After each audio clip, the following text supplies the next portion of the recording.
I'm a black man trying not to get caught. I'm just trying to solve the puzzle like a jigsaw. You know it's a big world, so easy to get lost. I'm just trying to solve the puzzle like a jigsaw. What's good, fam? We are here for another episode of The Jigsaw, and I'm super excited about today's conversation and episode. Why? Because we're talking about one of my absolute... Wait a minute. I was rude. How y'all doing? Y'all okay? I'm doing okay. Today, this week, a better week than it was last week as far as processing everything that's going on in the world. It is still a crap fest. It's how I've been describing it. But, one that I've been able to manage a little bit better with my mental health. So I'm doing good. Hope y'all are doing good too. Hope y'all have been managing the week, unplugging when you need to, taking breaks when you need to, saying no when you need to, saying yes when you need to. I hope that you're taking care of yourself. That's what's most important. But as far as the programming is concerned, what we're going to talk about today as family members, as our people, I'm excited because I get to talk about one of my favorite shows of all time, Insecure. I'm going to let you know now, right now in this intro, it is a long episode, so please don't get mad at me. Hang in there because we have some really great conversations and we talk about some really dope topics. I'm not going to do too much. Let's go ahead and get into our first segment so we can get to the real conversation. Let's go into the Bless Up Report. In the midst of confusion, Yeah. in the midst of persecution, the Lord is still blessing You see me right now. So what's going on, y'all? This week on the Bless Up Report, I want to shout out a local hero. She is a friend to the podcast, my homegirl, my friend Katelynn Johnson, member of Delta Sigma Theta Sorority Incorporated. She is spearheading this really dope Juneteenth march and rally. It's called March for Us, or We March for ATL. Well, this march is for us, ATL. My bad. I'm messing up, and I'm going to be a part of the rally. But I want to shout out my homegirl for putting it together and rallying up a whole bunch of Black folk and allies and advocates and accomplices to get together to make sure that we are still pushing the needle towards social justice. We cannot let up, y'all. I know some of our timelines are going back to normal, and maybe even after Juneteenth, there's been some speculation or fear that people are just going to go back to their normal routines. But this is a marker to let the people know that we are not letting up. The revolution will be televised. So if you're in the Atlanta area, meet us. And I know I usually do announcements at the end, but I want to make sure I shouted her out for having the idea, being the visionary, galvanizing the people, getting the permits, making it happen. It is no small feat. So shout out to you, Yolanda. If you're in Atlanta, join us June 19th, this Friday at 3:30 p.m. to 6 o'clock. We're going to be starting in Hurt Park in downtown Atlanta. We got some amazing special guests. So yeah, shout out to you and for all the work that you are doing. Now, let's go real quick to the billboard. Just a couple of things we're going to highlight because I told you, the living room conversation is a long one. I don't want to hold y'all too long. So this week in the billboard, it's been some decent stuff happening. Celebrities been celebrating, and and culture has been doing what they do best, and society has been doing what they do. Real quick, for something that's a little bit more serious, Aunt Jemima is going to change the name of their famous syrup, and they are also changing the picture. Now, they have altered the picture once before in the past, because it really depicted the fictional, well, not the fictional, but the Mammy character. So they changed it and had like this kind of auntie kind of picture on there for years. And so they're getting rid of that picture, and they're also going to change the name. Now, there have been like speculations and jokes and memes. It's like, don't change the recipe though, and this in the third. And as much as I guess appreciate the sentiment of what they're doing, it's been a long time coming. That should have been changed a long time ago. Like, we all knew what Aunt Jemima was based in, from the picture to the name of the syrup. The entire brand was tainted. Now, did they have good syrup? Absolutely. But as far as this magnanimous gesture toward Black and brown folk, no, absolutely is not. It is something that you should have done a while ago. And it is unfortunate that it took these series of events and tragedies and protests and all this to make you see that you were wrong. Like, it was just wrong. So anyway, that's what they're doing. We'll see what the new name is going to be. There's no word yet about what the new name or what new image they're going to use, but it is in the works.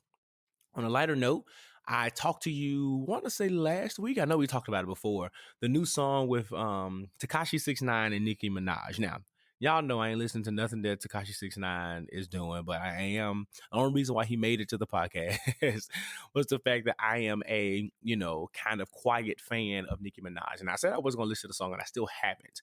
But what I understand is that she threw a few jabs at some people who came for her in the past. One to Usher when he talked about, I think he mentioned that she was doing a versus possible conversation that he was having with Swiss Beats, that, a Nicki Minaj, Lil' Kim versus wouldn't necessarily be good because she's a product of Lil' Kim. We all know where that drama lies between those two and how Nicki specifically feels about it. And then there's this like show that Claudia Jordan has with the panel of women, and Lisa Ray is one of the women, and she kind of mentioned something about women today and their bodies and how they're using them or how they look or something along those lines. We're not going to get too deep into it, but anyway, Nicki responded and threw a few shade jabs at her. You can go listen to the song for yourself. I read them. I mean, they were funny. And here's the thing: I much rather, like Nicki, instead of going crazy on Queen Radio, just throw it in your lyrics and let us laugh about it and go on about your business. But if anything, that should be a board report. I'm gonna keep it super light, super quick. I know that's not how we typically do it, but I really want to get into this conversation. I don't want to leave, have you on here all day listening to us, because we're going to get into some really good stuff. So buckle your seatbelts, get your juice, get your popcorn, whatever your favorite snack. Have a seat on the couch because we are headed into the living room.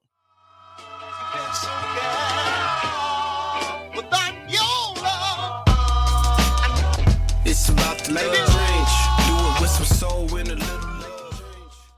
So welcome to the living room, everybody. You already know this is the meat and potatoes of our conversation. And today I am super, super, super excited about what we're going to talk about. I got three super, super special guests. This is a Jigsaw podcast first. I usually have one person on the couch in the living room, but we got the couch, the love seat, and the guest chair all filled up.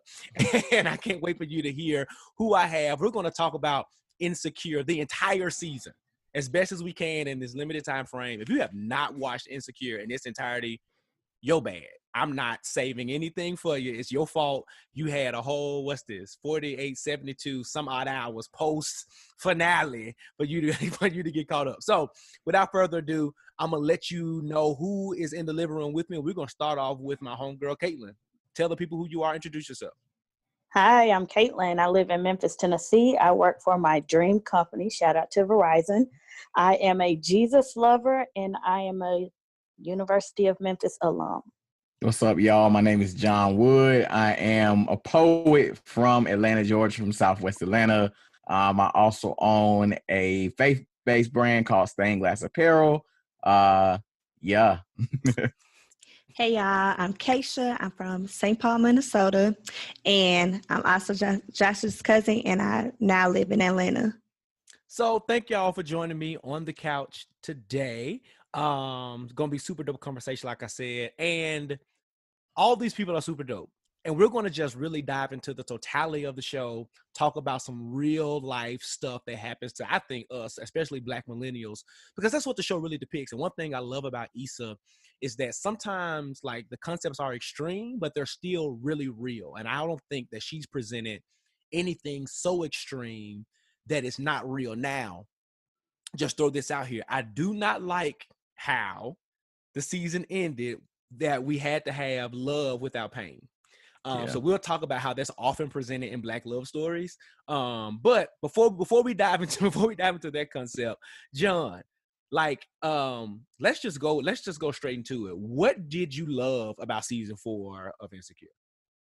I think I really like seeing the whole Molly and Issa situation kind of play out. I think that is super important to see, friendship in that light, and to understand that, friendship goes through these ups and downs and these phases. And it really, I'm glad that they let that play out, in the sense of like, we kind of saw them butting heads over the different seasons, but didn't really know where it would go or what it was going to do. But I'm glad that like they kind of went their separate ways, even for just, a few episodes. Right.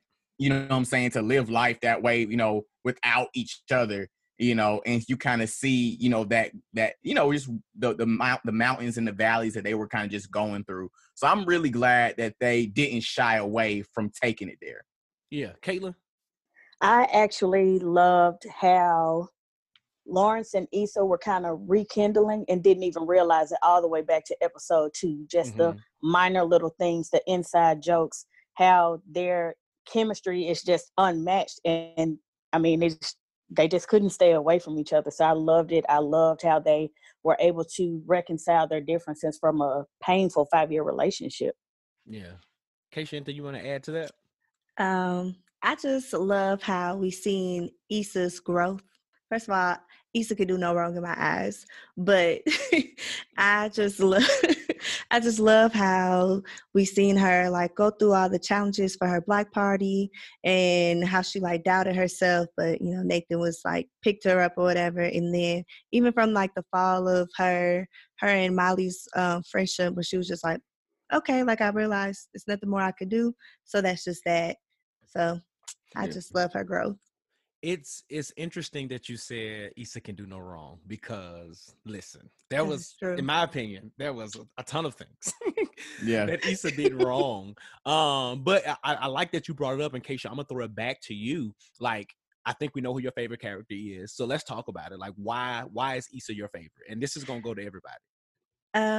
Issa's my favorite because I guess I see myself, and like she's awkward, I be doing awkward stuff, and she kind of struggles a little bit with like her like balancing stuff. Like now she's figured out like, okay, I like nonprofits, like she was with We Got Y'all and all of that, but it wasn't really for her.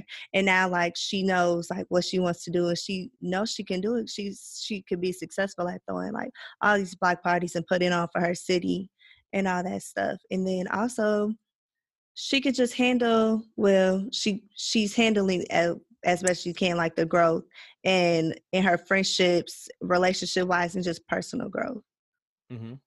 Yeah, my favorite character is actually Kelly, bro. Like, because I like Kelly because I mean I think the show is written for you to identify with Issa. She has the most talk time. You find yourself with, kind of going through her things. My sister actually said that she liked Molly, which I was like, you're kind of crazy. But anyway, so I'm a Kelly fan because, she doesn't get a whole lot of talk time, but she be there when the real stuff happens. She be the one trying to low-key gather people together, like with the whole Tiffany situation and the block party fallout. And, she was there really like being, just a fun friend, but they still be there trying to like help pull you together. So I really, really like her. Everybody else, I'd be like, straight on episode to episode. So yeah.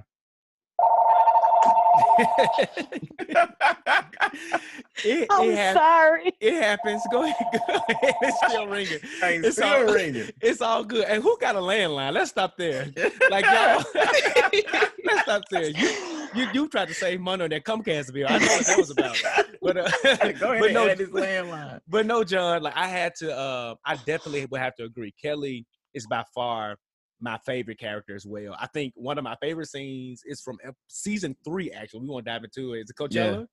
Yeah. She was on Molly, and she was like, "Remember me different." And she's so funny. But to your point, she's hilarious. She provides comedic relief, but we also see the depth of her friendship, particularly when Issa and Molly were into it, and she kept calling. Yep. And like Issa posed the question, like, "Are you calling Molly?" And she's like, "Yeah, I've been calling it too." And she ain't answering her phone either. You know what I'm saying? So it's like, and I think part of that was she went through it with Tiffany. Yeah. So like she knows, but the other part is like, as much as we have our own separate best friends, we are a quartet, so to speak. And like we all need to be right. And just her holding, I think that's the other beautiful part. Her holding her accountable in a way to say, like, both of y'all be adults and let's talk about it. Yeah. And I think sometimes in friendship circles, I'm like in friendship circles where there are multiple people, then and there are cliques with even in the circle. There are cliques in the circle, but you do need the person that's really close to them, to still step in sometime and be like, "What's going on with y'all?" Like, that's supposed to be your homie, you know what I'm saying? I love how she plays that role there. And what's interesting about the clique too, and I'm gonna let Katelynn say who her favorite character is that even I think season 3 or 2, when Tiffany was like, I know y'all got a group chat without me. Yep, yep, Yeah, yep, we yep. do. We Yeah, do. So, yeah. so like there's even like it even speaks to that dynamic of like sometimes you're closer to somebody else, and that's because for a myriad of reasons. But I'm gonna shut up for a minute. Who's your favorite character, Katelynn?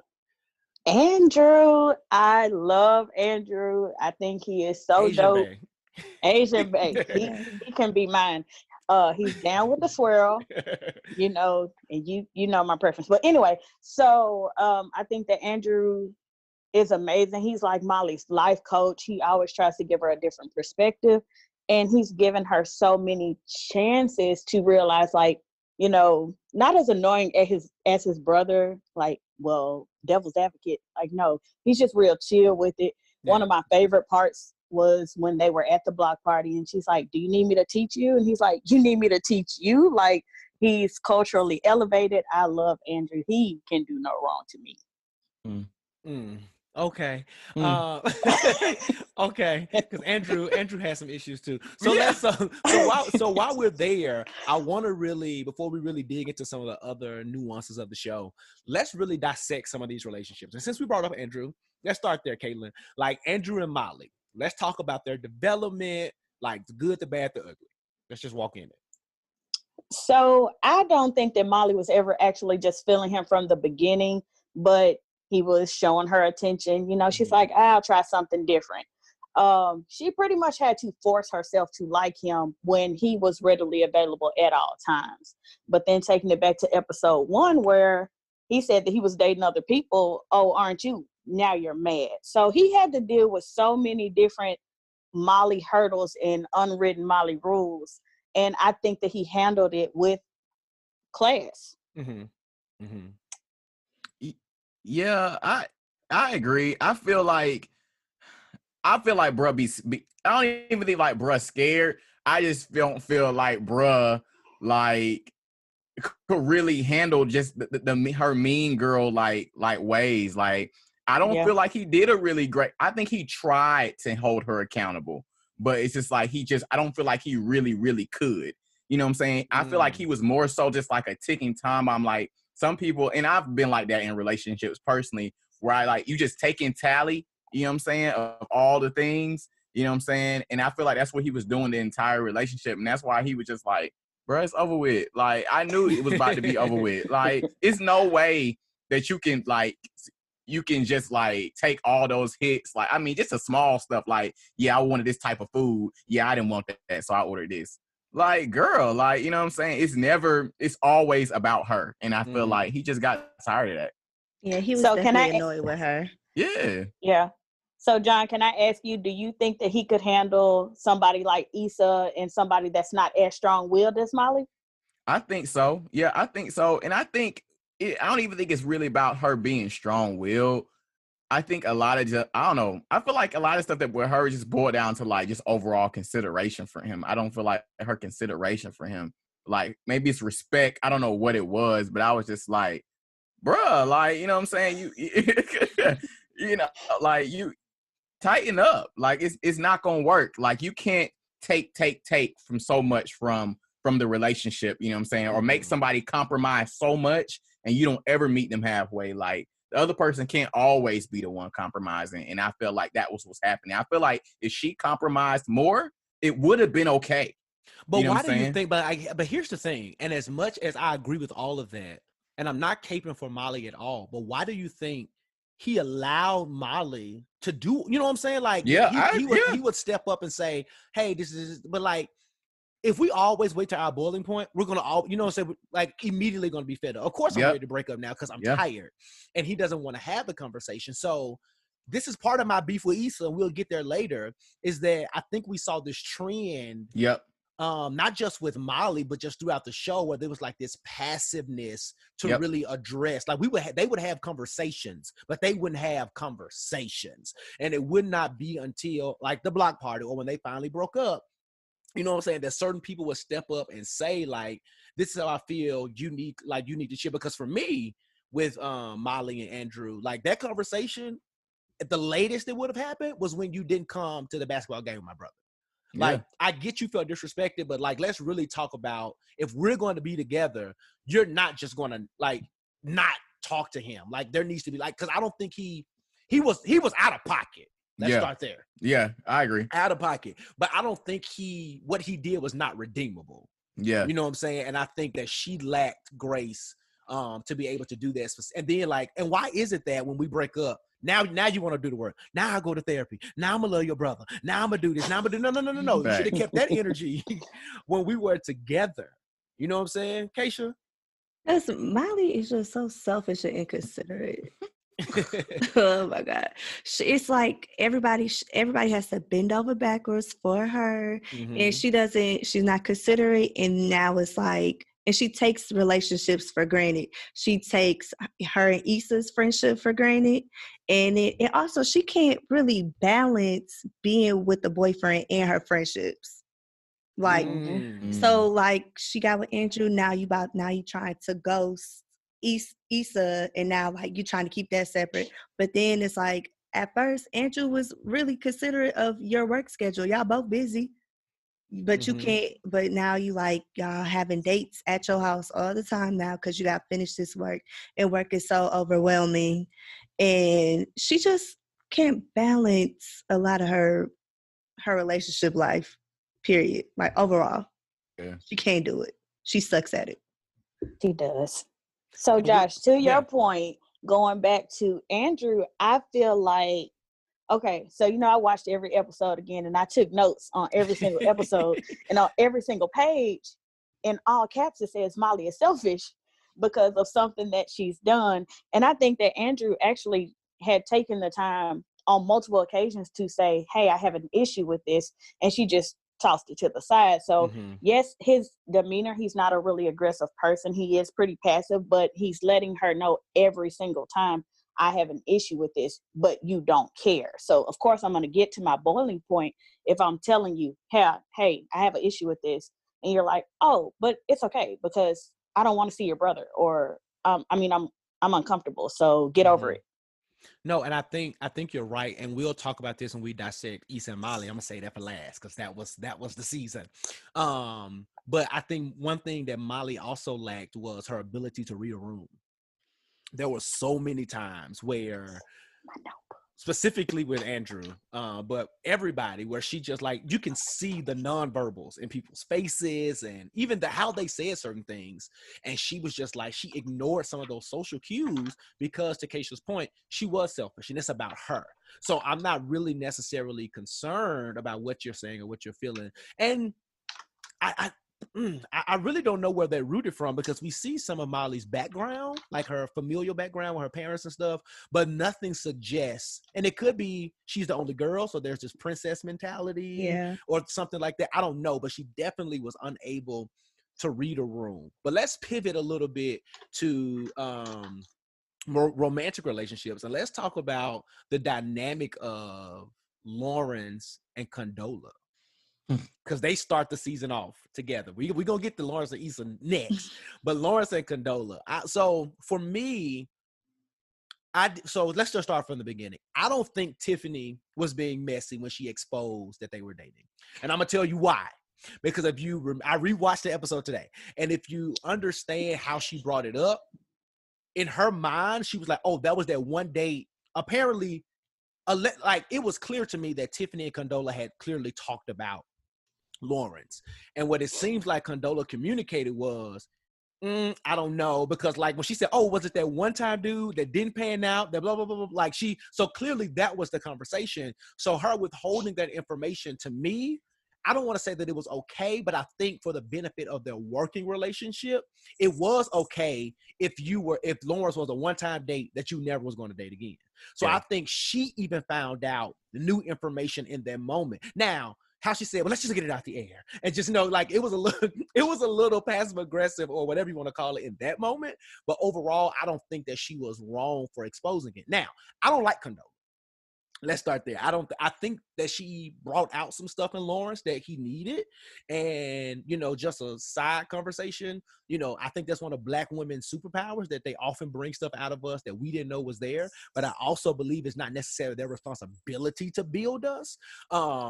That's a thing that I leave out there. But at the same time, I do think that she did like almost kind of like what Nathan did for Issa. Like she kind of propelled him and exposed Lawrence to some things like, oh, he kind of rethought and things like that. So in that regard, I do think that she was good for him for that. But overall, I think that she was balancing, number one, her insecurities with the whole Issa past situation, but also she had a lot of issues that she hadn't necessarily reconciled from her divorce and how she wanted to proceed in the future, and wasn't really honest about, you know, a whole, like we found it out at Thanksgiving. So like Condola and Lawrence to me was never something that was going to be long-term, but like what y'all think about them?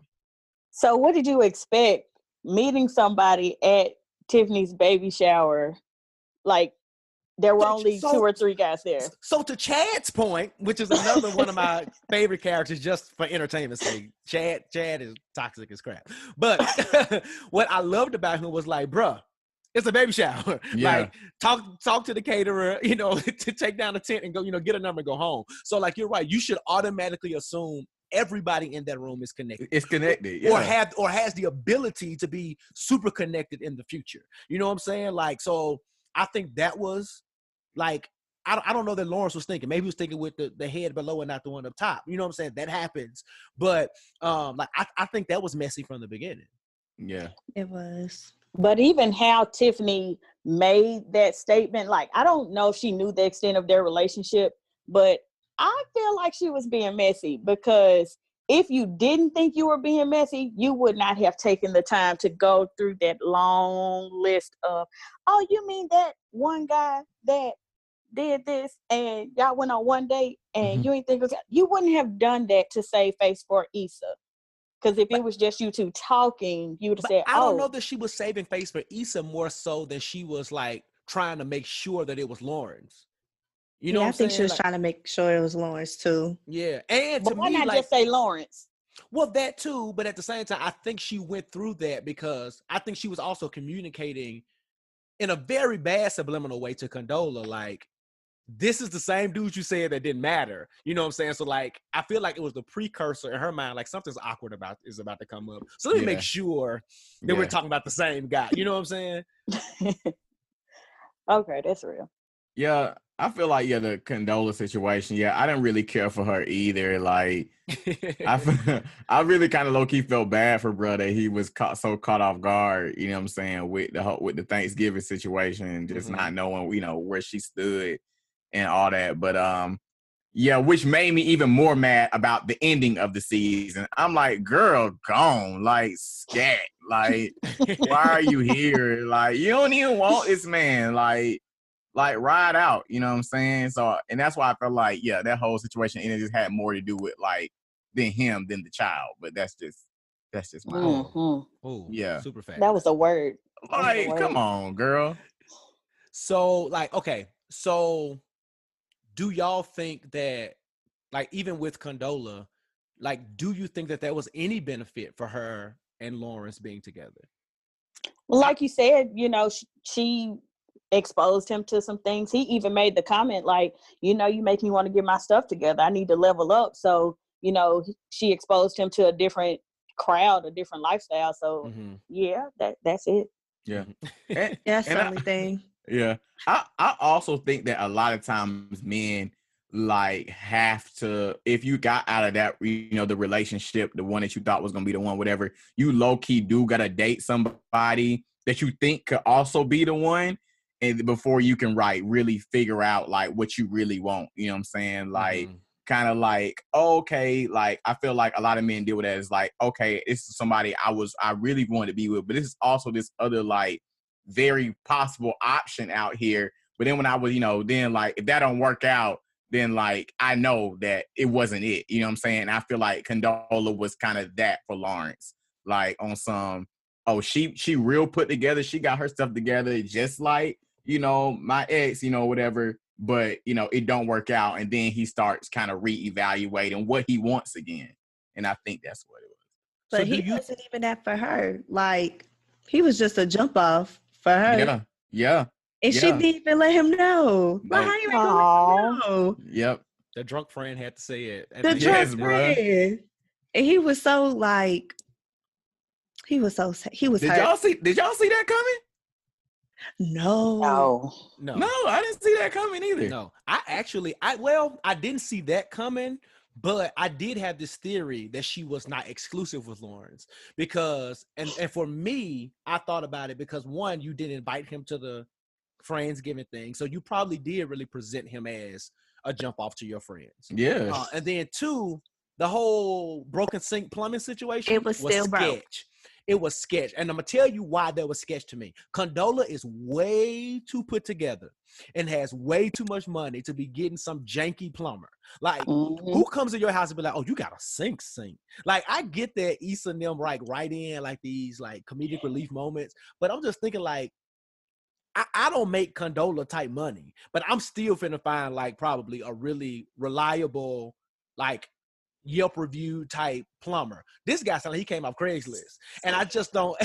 And the fact that it was still broken made me question, like, did a plumber even come? Because it just doesn't seem like Condola's character to hire somebody who would approach the situation like that. But that's just my theory. I don't know if she ever cheated, but that's just my theory. But I will say this point though. I will ask y'all this, Kaisha, do you think she was wrong? One, for how she was insecure about Issa, and then two, when they broke up, for posing the question of if she never cheated, would you still be with her? Honestly, no, because when they ran into Issa, I guess they were having like a lunch date, and Issa and Lawrence are having like the little joke session, and she walked in and tried to, haha, who's Jada? Jada died? Like, what are you talking about? She probably seen like, oh no, they really were together for 5 years, and they really got that chemistry and that history like that does not go away. And then you can't, that's kind of not fair to bring up at the Friendsgiving when everybody left. Like, would you still be with her if like she didn't cheat on you? Because obviously, yeah. Or maybe not. Maybe then like Issa would have been like, Lawrence, you still ain't got no job. I'm tired of you. You need to go. Like, so you can't really say that, because if she didn't cheat, obviously they wouldn't be together. But you just can't. That's not a fair question to ask. I feel like people ask questions like that as like so they can feel better about the decision that they made. You know what I'm saying? Like, you know, like I'm gonna ask this question that I really already know the answer to, you know, whatever it is, just so I can feel better about why we not together. Or he wanted to be with her anyway. You know what I'm saying? Like that type of thing, so I can feel better about my decision. That's why I felt like that was. Yeah. And she definitely avoided like the question that he asked her initially and countered it with the Issa question. He's asking like pretty much, am I the jump off? Am I the rebound? Because you're getting over your ex-husband that didn't want to be with you. And you counter that with, well, would you have left Issa? She cheated on me. What do you mean? Right. And again, like to Kaisha's point, I think it's unfair because if all of us look at previous relationships, if certain circumstances were not apparent, like there's a real possibility that we would still be with that ex. Like outside of like piss poor behavior or just just naturally growing apart. But typically when you break up with someone, it's for a reason. And if those reasons weren't reasons, then like, yeah, I'll probably still be with them. You know what I'm saying? Like who knows what like life would have brought on. I'm not saying that we would have got married or anything, but there's a possibility, yes, I would have still been with that person. And I really feel like with Issa and Lawrence, they definitely would have still been together because like what I don't agree with Kaisha is that like right when they were breaking up is when he started getting his stuff together and like got the new job and all that kind of stuff. So I don't know that that would have been the issue, but it could have been something else. You know what I'm saying? So I do feel like if it wasn't for what's his face that she cheated with, whatever dude's name is, Daniel. I can't remember it. Daniel. There it is. If it wasn't for Daniel, then yeah, there's a very strong possibility that they would be together. And so I just think that question is unfair, and I think it spoke to me, Condola not really doing the work of healing from her divorce. And when you get to a certain age, let's just throw this out here. I'm married, but if I wasn't married today, I think how I would approach dating would be so differently. I don't think I'll be looking for casual dating right now. I'm not looking for my wife to marry her tomorrow. But I think when I would have some intentionality behind, like, I'm dating you to see, like, what's up. You know what I'm saying? Otherwise, I wouldn't because I know me personally. I just won't put myself out there. But if I was willingly put myself out there at 31, about to be 31, like I'm looking for us a little bit more intentionality. And I think at their age, and it's okay if you're not ready to get married, but I think that is at that age, it is a fair conversation to have. And especially with Condola being a divorcee, like I really think that's a real conversation because this man is like, you get into holidays, you're developing, you're growing. And I have to find out through casual conversation, a joke that you don't ever want to be married again. Like, never. And not saying that I'm ready to propose to you today, but like, if this goes well, that's not even an option. And I ain't even really trying to come to your Thanksgiving function. I know I'm the side piece. If you ain't invite me, ain't nobody that was you Laura's cool fault. With. Ain't nobody that you cool with like that having a real function out of something like that. And if they want you to be there, they don't invite you. Like, yeah, he didn't catch that. He didn't catch it either. No way, I would have been there. I'm like, oh, I'm obviously not as important as I thought I was. I'm not gonna come. Yeah, I would have politely sent that text and be like, nope, think I'm gonna have that nasty Hennessy turkey anyway. Yeah. And like I'm missing it. Then this man went to put on this fresh shirt. That was trash. That was it was fresh. Shirt. No, it was hyperbole. Like put on this, like he was really, like to your point, I think he was invested and blinded by his own investment, which is kind of stupid on his end. Cause like you should have called, like when I saw her stumble and be like, oh, sure. Like we literally just had morning sex. Yeah. And you're stumbling over like whether or not I can come to your house for Thanksgiving. And it's just a friend, like it ain't even your family. It's Friendsgiving. Now, sometimes, granted, friends are like super, super close, so I get it. But still, like I ain't meeting mama yet. Like I'm meeting your friends, and usually that is the first layer. And yeah, that's a great point, John. I didn't even think about. Yeah. See, here's another thing with Lawrence, because when he had the conversation with Issa, he's like, "Hey, can y'all maybe stop talking about me? I want things to work with this girl." So he has already made it known that he wants things to go far with her. And she is on a completely different page. So that's embarrassing to him. Like I proclaimed that I want to be with you to my ex. And here's the other problematic thing about Condola. Yeah, why are you so pressed about his ex and all he got going on when he is just a jump off? When exactly. You know what I'm saying? Like, why are you so pressed? Like, unless you were, you know what I'm saying? Like, again, being adults, if we're going to date, going back to Molly and Andrew, they had that first conversation. I think it's okay to date multiple people until you become exclusive. Because if I haven't decided with you, like, you know, and then once I decide, then, you know, I'm cutting everybody else off. It don't mean be like out here hoeing, but like it does suggest, like, you know what I'm saying? Like, I'm not putting all my marbles in this one bucket because I'm still, you know, I heard one of my homegirls say dating is nothing but collecting information. So after I've like collected enough information, I'm making the decision, all right, you're the one I want to be exclusive with, boom, boom, boom, boom, boom. So I don't think that that's a bad thing. But again, to your point, Katelynn, like he expressed it. And for her to just keep moving on, but you're also on this other side of the thing being so pressed. So it makes me wonder what she cheated on. Like, does she have like this insecurity of this is going to happen to me again, but at the same time it ain't that deep? Like, you know what I'm saying? She was really complex in ways that I don't think she was honest with herself about, and then that dishonesty translated to her relationship with Lawrence. Yeah, that's a good point. Yeah, she probably was cheated on. Yeah, because we don't know why they got divorced. Mm-hmm. So let's throw this one in there. Issa, while we were in there, Issa and Condola. Like, to my ladies specifically, could you have worked with Issa or could you have worked with Condola knowing that y'all shared bae? I could have. Okay. I was really proud of Issa in this episode because it showed a lot of growth, to Kaisha's point, a lot of growth and a lot of maturity to be able to continue a relationship. But, you know, she needed Condola. So, you know, you might have still been harboring some feelings for Lawrence, but you had to put on your big girl draws and kind of put that to the side because you need this woman. You would not have been able to pull off this event without her. Right. Condola, I just feel like you said, she cared a little too much for this to be so new, and because you're the rebound, you're the jump off. So why do you care this much? And then I think that she was even more offended because Lawrence said, well, no, you shouldn't leave her hanging. Mm-hmm. No, she's not crazy. Like, you know, don't leave her hanging. She needs you. And she was expecting something different. Yeah, when he said that, she probably thought like, oh, he's still got feelings for her. Like, but Lawrence, he's not like no bad dude. He just has a good heart. Like, no, don't stop working with her because of me. I'm just now getting here. Like, we just now starting to get cool. Yeah. But yeah, Issa definitely needed Condola for the whole event. But the way Condola did Issa the last few times before, you don't do no friend like that. You grown, use your words. Because Issa was like, even though she was petty, like, where your exes? Let me run up on them like how you run up on my ex.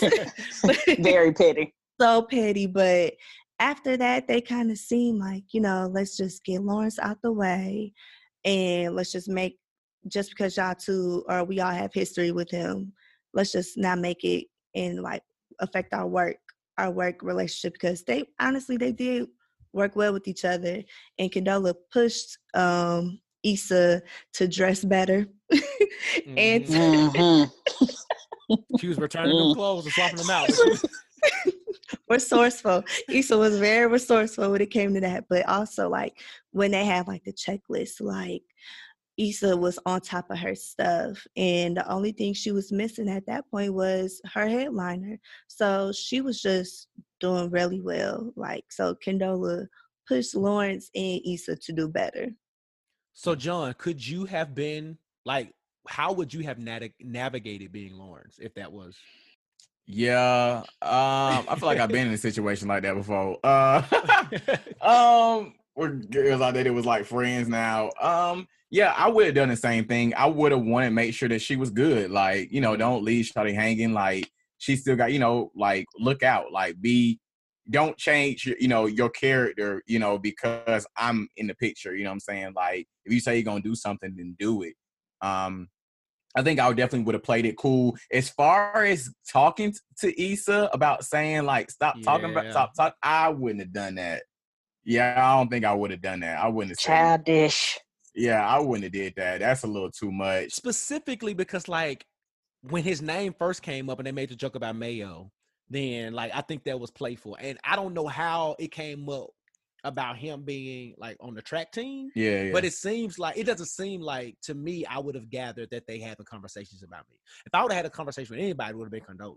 Yeah. I'd be like, you know what I'm saying? I know that y'all are cool and working together, but yeah, right. Yeah, don't go around the girl. Yeah, like, it's kind of toxic that, and I think, to me, that spoke to a bigger issue with Lawrence too, which we'll get to. But, like, yeah, I definitely think the conversation should have been with Condola. But at the same time, I don't know how Condola would have took that. Yeah. Just seeing how, how she is now. You know what I'm saying? That's so facts. maybe he knew enough about her insecurities, just how she handled it all, to be like, I can probably talk to Issa. And again, I probably still wouldn't have done it, but I'm thinking that was his, like, that's what he reconciled was best. He felt more comfortable talking to Issa. Yeah, than her. Mm-hmm. I also want to bring up the fact between the Issa and Condola that this is at the cracking point of her and Molly. So she's trying to make it work. Yes. So I feel like while the growth thing is all very true, I also feel like she pushed hard knowing that this other relationship she couldn't really rely on as much at that point. Wow, which is super interesting. That's because why in the beginning we talked about, like, them having this quartet. Like, why didn't she lean on Kelly or Tiffany? Yeah. You know what I'm saying? Like, and I get that you're building something new. Is it because some people, as much as they're growing, they still feel like they need to be a basket case. I need to be needed, or I need, you know what I'm saying? So maybe she saw, like, Condola is another Molly. She's just not whatever. You know what I'm saying? So to your point, maybe Kelly was still there, but Condola served what Molly was serving, just not in a toxic way. Yeah, because I definitely thought that they was like, because it's just like, the placeholder. Like, I definitely felt like that's what the role that she had. That's what I thought first. When I was like, look at her trying to make a new little friend. Well, this one falling apart, like, which I understood. I wasn't knocking her for. I just know that's how relationships work, and a lot of times. Right.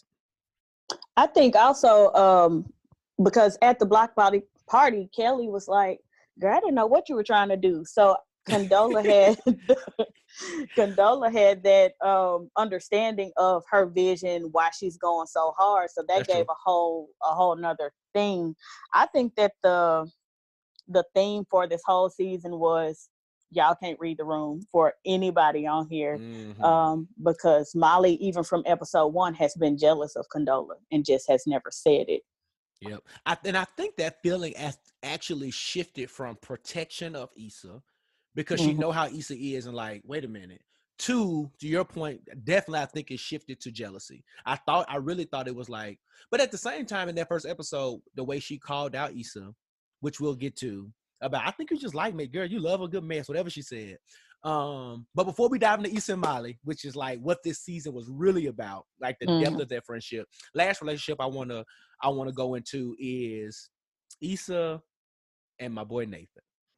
He popped back on the scene. Look at John's face. I wish y'all could see his face. He popped back on the scene. Was it episode 3 when they went to go see the baby? I want to say it was. And he pulled the future meme move.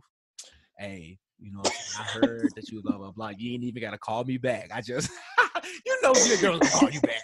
But let's like John. You had a face, so I want to hear you first. Like, Nah, bro, a good dude, bro. He is. I don't know why I don't really care for him like that though. Like, I feel like he's just, I don't know. Y'all come back to me. I want to hear what y'all think. Okay. Kaisha. How do I feel about Issa and Nathan? I feel like Issa, they were good, like, for the moment, but him ghosting her last season, that like really took a strain on their relationship, like now. But she definitely used him to get Ben Staples. So Issa's a user. That's my girl, but she's a user. But I don't know. I'm just like John. I like Nathan, but he's forgettable. Exactly, to me. He's Okay. He's kind of forgettable. Okay. That's how I feel. This whole season, I've been like, oh, absolutely not. Forget Nathan. Like, I don't want to hear what you got to say. Go on about your business. You got a whole family in Houston. That's what you saw. Yeah, I thought he had a whole wife and kid that he just up and left. But finding out what he was dealing with, I am kind of like, oh, okay, well, that's a little bit more understandable. I can hear you out now. Do I think that Issa can handle a relationship with him? No. You know, I don't anything Nathan. Yeah. And I think one, it speaks to Kaisha's point that he's kind of forgettable. But to me, when he's in the room, he's in the room. Yeah. So I don't know that he's forgettable. I just think that he's a factor when he needs to be a factor. I do think I don't want to trivialize mental health, because I do think, and let's just pause here. I loved how they dealt with all of like just mental health from Tiffany's postpartum, and I loved how when they were expressing it to the person, like even when Tiffany, you know, commercial break, you know, talked to her husband, she was just like he wasn't trying to like beat her up. He gave her space to be vulnerable, even in that moment when he could have been upset, girl, blah blah blah blah blah. And then even for Issa, because like she initially pulled that out of Nathan out of anger as a clapback, but then her tone softened, not out of, I don't think, sympathy, but more so out of, he needs to have this space. And right now, the best thing I can do is give him space. So I don't know that she could not have handled it, because what we saw, even from when he came back until his last appearance, like they handled each other very well. I think sometimes the knowledge of a thing presents in your mind the ability to try to look for something. So I think anytime he may have spazzed out or had a moment, she probably would have tried to blame it, where he could have just, I think at the end of the day, no matter what mental health issue you have, whether it's super controlled or not controlled, like you still have, I'm still going to get angry. I'm still going to laugh. I'm still going to be whatever. And I think, to your point, Katelynn, though, Issa may not have been mature enough to differentiate, you know what I'm saying, a moment, whatever a moment like that looks like, because I don't want to say I know everything about bipolarism, but a moment versus him just naturally being angry, happy, sad, whatever. I don't know that they Right. were bad for each other. I do think that it was ill-timed. I understand why he did not say anything to her. Like, I get that and I empathize with that. But I still think to a certain point, it was irresponsible for him to go away like he did and then just pop back like, boom. And I kind of Like had nothing wrong. I had to force that out of you. Like, and again, we Yeah. reveal what we want to reveal when we're comfortable, because I'm not in the business of exposing anybody's truth or whatever that may be. But at the same time, if I know I intentionally went away and I'm trying to ease my way back, like at some point, I too need to own having this conversation. Yeah. And that was my main issue. Bruh did try to pull up with them flowers though. Yeah. Now he did, and Mhm. now to your point, John, he could have very well been ready to do at the end of season 3. Molly blocked that. Molly blocked it. Molly blocked that. So let me retract all of that, because he could have been ready. Yeah, I think he was ready. He could have been ready. But at the same time, when they did finally talk, like, they still never had the They still never talked about it. And that was a big theme throughout the whole season. Yes. When it's time to have the talk, don't nobody want to talk. Mhm. And I was like, I know these folks, which I know we ain't at that point yet, but I was like, I know these folks not about to walk away from each other and not have this conversation. Right. Yeah. So, all right. So, last relationship before we get into the big one is Issa and Lawrence. So we see Condola and them break up. Well, we didn't see them break up, but I think we all assumed that it happened. They meet up in episode 3 at Tiffany's house, and, you know, according to Tiffany, over here looking like a provider. And Issa had to go. Issa had, you know, she saw him and gave him, and they, you know, he kind of did the head nod to go talk. I don't know what that conversation was going to be about. I'm not sure if that conversation was, we broke up, Condola may be passing back, or I'm thinking, because, you know, he sent her the DM after Thanksgiving. So I don't know if his conversation that they had on their date was going to be the conversation in the driveway, but I definitely think whatever the conversation was going to be a precursor to what we now see with them. But do y'all think, I'm going to start with Kaisha, that it was like, do you think that it was healthy or okay how they got back together, when they got back together? Yeah. I feel like, I think it was okay. Because it's kind of like they kind of jumped right into like their old history. Like they didn't skip a beat. And I just felt like that was so cute. But they had the conversation when they needed to have the conversation. Because they were trying like to be cordial. I feel like they took it to where like, okay, but we could be in the same room. Whereas in the past season, they could even be at Derek's birthday party together, like in that same room. But now, okay, we seen each other at the gas station, whatever, after months or a year. So I feel like they tried to see if they could be comfortable around each other. Okay, boom, now I'm starting to get feelings for you again, or they never went away. So let's go on this date. And yeah, I think it was pretty healthy. Okay. I liked how they had the conversation. I liked the whole date and everything. I just think at the very end, which if you've been with somebody for 5 years, like in your mind, that's still your man. I'm not mad at that. But I feel like Condola motivated Issa's move to want to stay the night. Go ahead. True. That's a good point. That's a good point. Because you telling her, oh, you almost done. No, you're going to stay with me because you still belong to me. So let me just go ahead. But in the car, Lawrence is like, oh, yeah, just go ahead and come upstairs. She'll be right down. You knew what was going to happen. Lois, that was game. That was game. And Issa just fell right into it. And he's like, yeah, I'm almost done. I'll be there. No, you won't. You're mine. You still belong to me. Yeah. Yeah, I guess there's no right time to get back with an ex. You just got to do it when y'all both want to try it again. Yeah. So, but yeah, I mean, I feel like it was something that needed to be explored again. Yeah, I do feel like he did just the man thing. Like, oh, after something immediately don't work out with Condola, I'm immediately about to hit up, my ex or what. Yeah, I felt like that was very just like, I was like, look at him, think he me. But anyway, So, yeah, I was like, all right, bro. I mean, why not? You know what I'm saying? So, yeah, I think it was fine. To your point though, that's super true. Like it's easy, especially for men, to jump back into the familiar. We've been there, you know what I'm saying? So we know what that's like.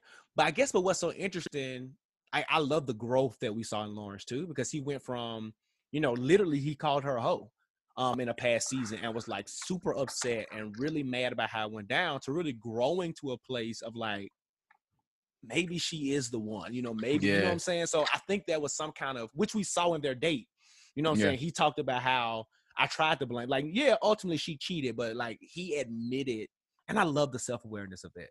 And I'm not in the Lawrence Hive, but I do love the self-awareness that he showed to say that like, I messed up too. Like it was some things that I didn't talk about. I could have been a better boyfriend, and maybe Daniel would not have been, it wouldn't have been so tempting to do what you did with Daniel if I communicated more, if I did this and I did. I mean, there's a lot of ifs, ands, and buts. And they did get back together. To your point, John, I think you're right.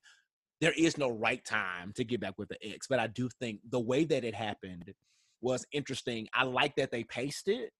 Like they didn't just jump in. I do like that they had conversations before they made the decision to be even exclusive. Like they were still like, well, what is, you know what I'm saying? That we saw conversations like, well, what is this? And what I really loved about, was it episode 8 or 9, when they went on the date, whenever the date episode was, I love that, going to my point from the beginning, that was an episode of Black love without any pain or drama. Like it was just a love story on display. Kind of like what we saw in The Photograph. Shout out to that movie with Issa in it too. Like a lot of people didn't like The Photograph, I think because they wanted some comedic relief with Issa. I enjoyed the movie because it was a true Black romance. Like it was just a romance. And that's what we got to see. And so many times we don't see just that level of love without all of the ex and the now baby mama and the all, you know what I'm saying? Like, I mean, not to say that any love is going to be perfect, but when you just see people in love and working through it, and that's what we saw for like 2 episodes with Lauren. Like, even though they had a tethered past, like you still saw them. So, Issa and Molly. But before we go there, here's the thing that I want to explore with both of them to start off this conversation. I thought it was amazing how they both were willing to do the work in romantic relationships that they would not do with their friendships. And I think part of that, as a just general conversation, we can have a whole living room discussion about this, is I don't think we oftentimes look at friendships as relationships. Yeah. I think we trivialize them to a point. Like we say, you're my best friend, you're my sister, you're my brother. But sometimes, like, we don't feel like if our spouse or significant other messes up or something, like, we want to have a conversation. We want to do the work. We're going to go to counseling. We're going to do this. But like, when have friends ever went to counseling? You know what I'm saying? Like, how often do we see that? How often do we really see friends sit down? Like, they're going to argue and make up. But like, you know what I'm saying? When we really treat the friendship like a relation, it's a relationship. So like, let's talk about the initial breakdown we saw in episode 1, where to me, it happened at the kickback, the fundraiser kickback, when Molly basically was like, you like messy stuff. That was the beginning of what we thought was the end. She said that because Issa, she didn't answer the phone when Issa called her when she first found out that Condola and Lawrence were talking. Mm-hmm. So when she didn't answer the phone, Issa was probably like, you know what, whatever, like, I'm just going to let it go. I'm not going to think about it no more. So you feeling salty that your best friend didn't tell you something when you didn't pick up the phone, girl. And so now you got to throw a jab like, well, I think you love being messy because this little triple thing y'all got going on. That was just like, you're just butthurt that you didn't know something and Tiffany knew something. Mm-hmm. Mm-hmm. Yeah. Molly was butthurt for another reason there, because she found out from Tiffany, and then she's also mad that Issa's not willing to stop fundraising to listen to the fact that Andrew is dating other people. Facts. Everything has to be about you. Selfish. Yeah. Yeah, and just the way they choose to fight, like, you know what I'm saying, with words and things of that nature, it's really no boundaries in what Molly will say to somebody. You know what I'm saying? And I think that is very, very dangerous in friendships. Yeah, you got to have a boundary, like when what you will say to your friend. You can, maybe your friend do like messy stuff. You know what I'm saying? Maybe your friend can't, whatever. But you got to pick your words wisely. And she just never does a good job at that. Even, towards the end, like, you're going to make the conclusionary statement about the relationship. It's your job to clean it up if it's not that. Exactly. And I think so many times with those kind of people, they dress it up. Because I've been this person before. Yeah. We dress it up, or they dress it up as, well, I'm just going to be the friend that's going to tell you the truth. Yep. And blah, blah, blah, blah. When in fact, yeah, I can still be their friend. But like you said, John, I've learned as I've matured too, to season it with grace. Yeah. And there's sometimes we do need to have hard conversation. And sometimes they need that slap in the face. But I'm not going to take a jab and dig under the belt. Like, I think that makes the difference, where I can probably smack you with truth, but I ain't got to knee you. You know what I'm saying? Yeah, right. In the privates to be like, get your life together. You know what I'm saying? So even with the whole mess situation, I think even if the conversation was like, girl, you just might want to be careful because I don't know. And you do know in the past, Issa, you've had a pattern of kind of, you know what I'm saying? Like however she said. And I think the other part about it too, it was ill timed. Like she was having a hard night. She recovered over that hurdle with that crazy tenant who wanted to play Kaya. Right. Like she had to recover from that. And then like she recovered well. She's celebrating. And then here you come with this, like, if anything else, I'd rather her had just been selfish and keep talking about Andrew. Like while they cleaned up versus bringing up this, you know what I'm saying? But at the same time, Issa was dismissive of the Andrew situation even after the event. So the conversation did shift. I don't think it had to shift in that nasty of a way. Yeah. And I think you can go there with your friends maybe sometimes, but I think I'm gonna take it from a book from take it from Jesus. You know what I'm saying? Ask a question. Like, how do you always end up in these situations? You know what I'm saying? Like, take it the Jesus way and ask the question versus you just like mess. You know what I'm saying?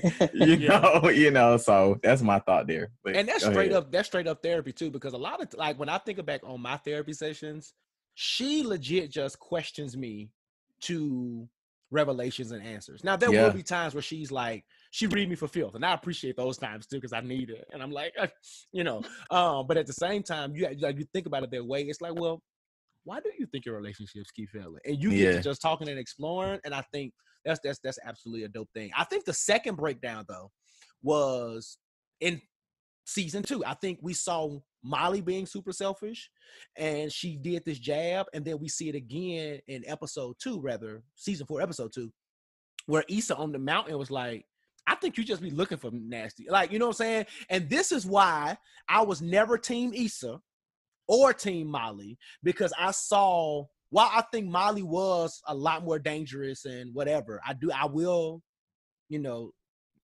contend to that. But I do think there were moments where Issa like threw jabs, and she did it in this awkward girl way that made it funny, that made it, because even after she said it and Molly got quiet on the mountain, she was like, well, I said I didn't want to say nothing. Like, you know what I'm saying? But like, you still didn't have to say it, to John's point, like that. You know what I'm saying? To John, you could have said, well, Molly, why do you think he's not blah, blah, blah? Or why do you think it's not working? You know what I'm saying? And so like let's talk about it, because everybody want a cake for Issa, and Issa was not perfect, Kaisha. But like, Katelynn, let's talk about it. Like, why? Like, let's talk about Issa's problematic nature. Yeah, Issa is problematic, but she did a reaction. So you've already hit me with you want to make my mixer about me, and now you're telling me your life don't have to be this messy. And then after all my friends are congratulating me for a successful event, that's what you want to hit me with. So yeah, I'm probably going to take a jab back and say, well, do you even want to be happy? Like, it was a jab. Yeah. I think it was a well-deserved jab though, because if we look at Molly's track record, Issa made a whole song about it in season 1 that she was broken. I remember that song. If you look at her track record, she's found something wrong with every single guy, even if I can't remember his name on the show, but Sterling Brown in season 3. He's everything that you want on your checklist, and you left him at your parents' house to go smash a married dude. So do you actually want to be happy, or are you just saying that this is what you want for the masses? So I'm actually on Issa's side on this one. So. Yeah. I'm not on her side. I just think the way we saw the dynamics of the friendship all during the day, and then boom, the jab at the end of the night was to me a really great parallel. Yeah.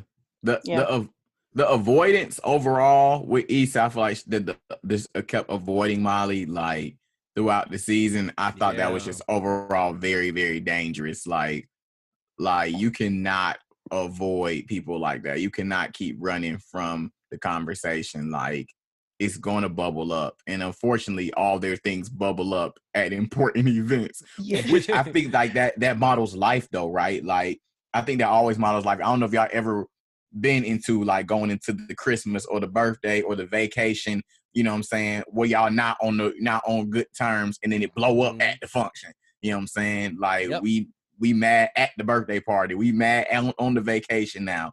And I feel like that just models life, is that when you need people to show up at the event, at the block party, if y'all not cool, that part, when that person cannot properly show up for you, or if they feel like they're going out of their way to show up for you because y'all really not that cool, then it just blows up. And I feel like that's what just kept happening. Yeah. No, facts. And Kaisha and I actually talked about off camera was that one of the moments again that they avoided was in the grocery store. Like, I don't know that they should have had a full-fledged conversation, but if we walking down these aisles and if we got to the point where we had that little argument and we got peaceful, we can at least start this conversation.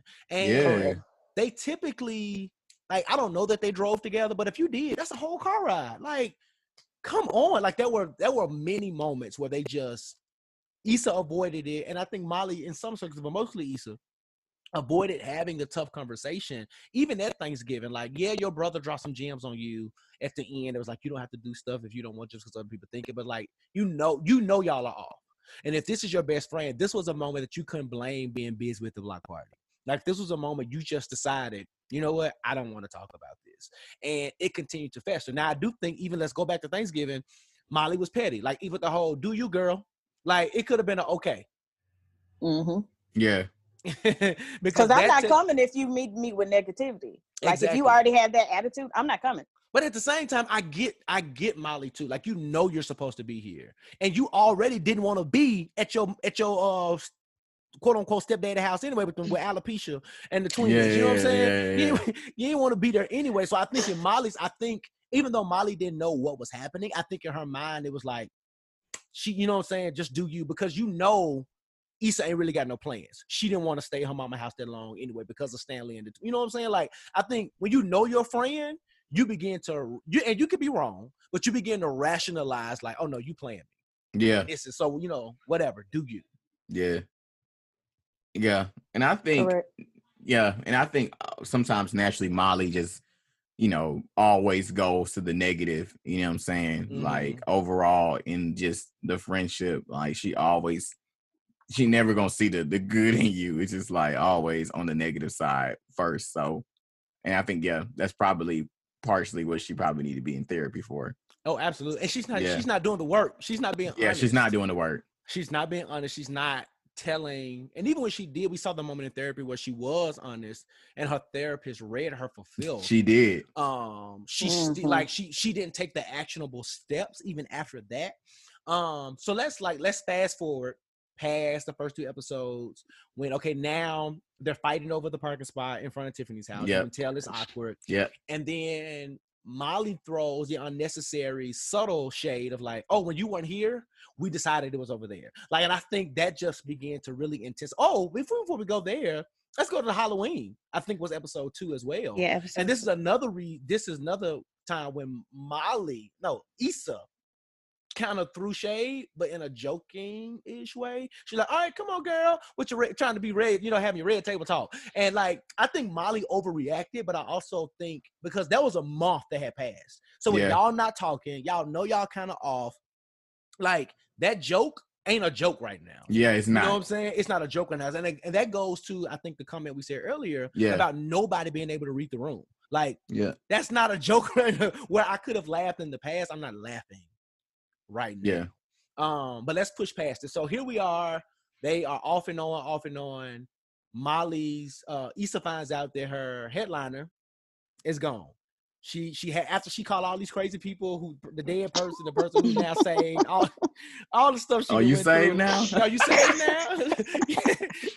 Oh, okay. She's like, and you know you had a son who's gonna make it. Did he ever make it? He's still nobody. Right, he's still nobody. Oh, okay. But anyway, after she went through all of that, she decided to call Molly for obvious reasons. Andrew worked for a big entertainment company, whatever. And we see Molly's face light up when she calls, which, you know, there's still hope. But she goes directly into, okay, cool. And that's the name.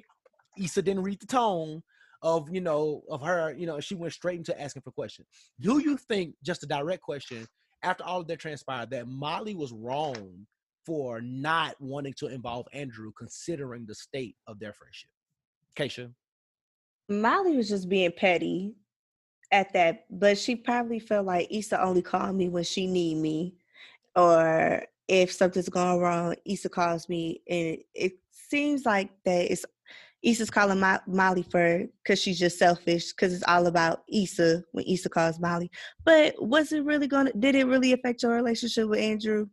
Did it? That it didn't. No. It's just like, now you want to keep things separate because you can't handle both of them. Like, Molly, she just gets on my nerves. She got on my nerves because, like, Issa really needed you. And then when Issa called her, actually, like, well, did you do something wrong with the contract? Oh, yeah. How do you know she did something wrong? Like, you just assuming that, like, she just dropped the ball. And then, like, for you being a lawyer, you could have helped her with the whole contract, but you didn't believe in her Black Party. You did. Mm-hmm. She didn't believe in, like, her, like, finally, like, being throwing a successful Black Party. Yeah. And that just proves it. She did not. Like, you instantly got on this girl's back. Like, well, did you pay him? Doesn't he have a contract? Side note, I think Condola had something to do with him voiding the contract, but, you know, that might come out next season. Right. She wasn't even texting Issa back during that time. That's when she, like, fell out the face of the earth. Right. Mm-hmm. So Molly, like, you hit her with all this negativity, and even when episode 1, you told Andrew this may be a little homegrown, but she's trying. Like, you already set him up for that. So Molly, you're wrong. He said, yeah, you're a little selfish, but she's desperate. She tried to message Beyonce talking about, I'm dying, girl. Help me out. And we know Beyonce ain't respond to nobody's DMs. Right. She tried.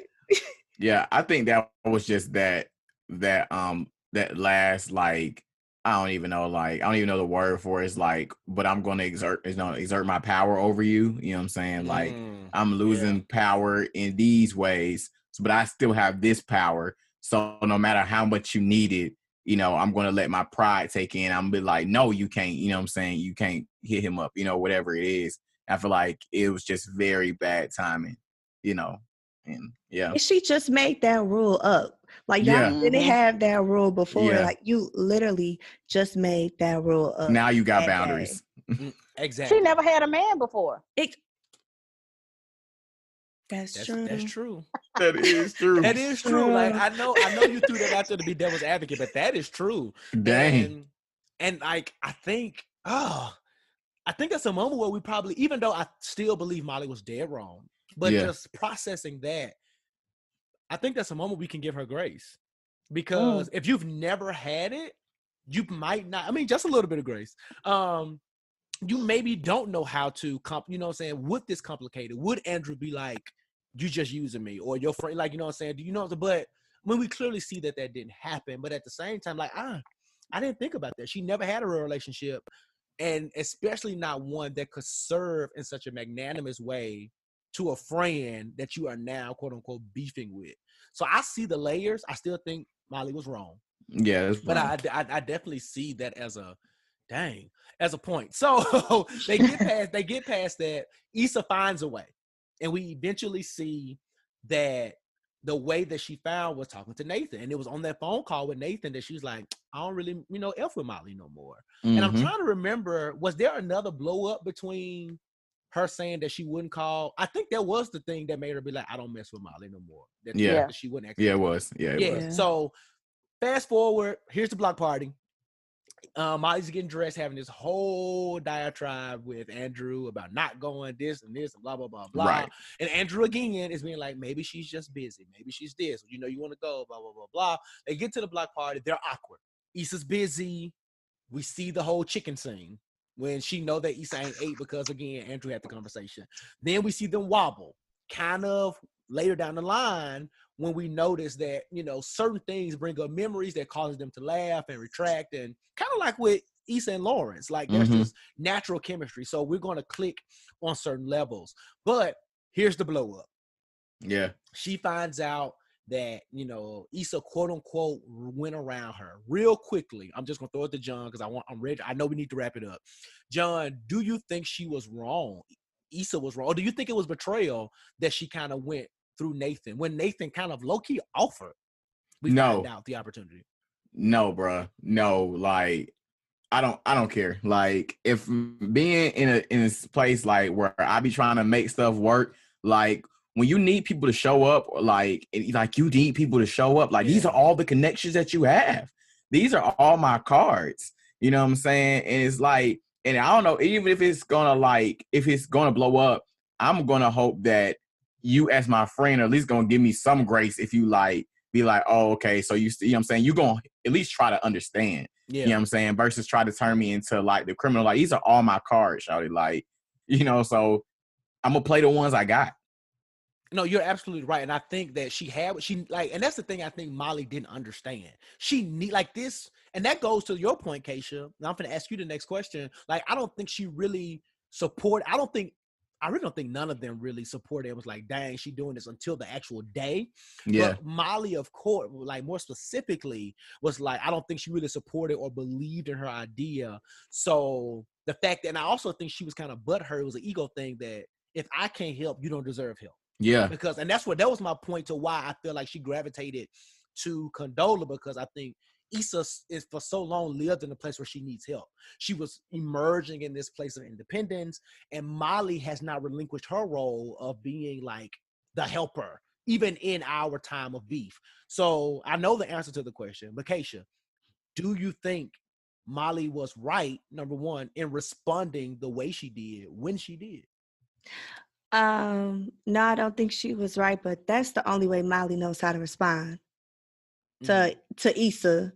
Like, that's the only way she knows how to respond is to like blow up and be rude, like be a mean girl to Issa. Like, that's the only way she knows how. Yeah. Katelynn, block party. Oh, blow up. She was terrible. She was absolutely terrible. Like, you took an event that was beautiful, and then it ended up with Black people running everywhere because they thought you had a gun. Like, right. Your man even told you, hey, let's not do this here.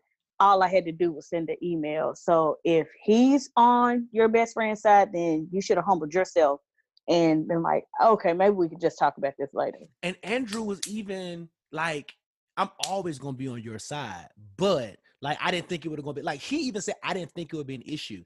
And to me, that lets me know this whole boundary thing was a lie. You created that as an excuse because once you found out, but even if it was a real boundary, once you found out that your man wasn't tripping, that should have been something you reconciled to your mind. Like, you know what? Maybe it's not. And then just have a conversation. I really didn't appreciate you going behind my back. And then she could have said, I didn't go. I went to like Nathan called me and asked, how could he help? And I'm like, well, there's a way you kind of can, right. But to John's point, if I'm doing this, I've been in situations where I've put on events and conferences up before. And when you need, Katelynn has come to my young adult conferences. My last one I did, I had Travis Green as my headlining speaker on the last day. When I got him, bro, it was because everybody else had told me no. And one of my friends was like, Travis Green just opened up a church. I know his manager. I'm like, bet. You know what I'm saying? I was like, because my pastor had a whole plan for somebody who was whack. I was like, no, this is not how we're ending this conference. You know what I'm saying? But I pulled my card out and did what I had to do. So I understand the sentiment. I don't think that it was wrong. They blow up. We go on this hiatus of both of them kind of, you know, exploring life without each other. Issa's waiting on Molly. Molly's waiting on Issa.